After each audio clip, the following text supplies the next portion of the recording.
Hello guys, నమస్తే. ఇప్పుడే gym కి అయితే వచ్చాను. ఈ రోజు మంది bicep schedule 3 best bicep schedule చెప్తాను. మీ బైసెప్ నెక్స్ట్ లెవెల్ అంత. చాలా మంది బిగినర్స్ వర్కౌట్ ముందు తినాలా, తినకుండా వర్కౌట్ చేయని అడుగుతున్నారు. కంపల్సరీ ఒక హాఫ్ అన్ అవర్ ముందు తినేసే చేయాలి. తినకుండా అయితే అసలు వర్కౌట్ అయితే చేయొద్దు. ఎందుకంటే మీ జిమ్ లో పర్ఫార్మెన్స్ బాగుండాలంటే తినే వర్కౌట్ చేయండి. నేనైతే వర్కౌట్ ముందు 5 ఎగ్ బైట్స్ అయితే తీసుకున్నాను.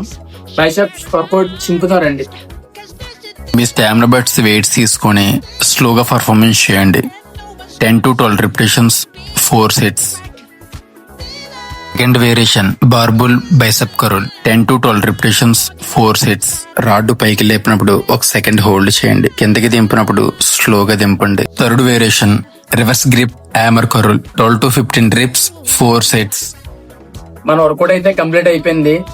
చాలా మంది బిగినర్స్ బైసెప్ షెడ్యూల్ లో 6 వేరియేషన్స్, 5 వేరియేషన్స్ పెట్టుకుంటారు. అన్ని వేరియేషన్స్ ఏం అవసరం లేదు. కరెక్ట్ గా 3-4 వేరియేషన్స్ బైసెప్ వర్కౌట్ చేస్తే సరిపోద్ది. దాని తగ్గట్టు మీరు మంచి డైట్, కరెక్ట్ స్లీప్ ఉంటే రిజల్ట్ ఇంకా స్పీడ్ గా ఉంటది.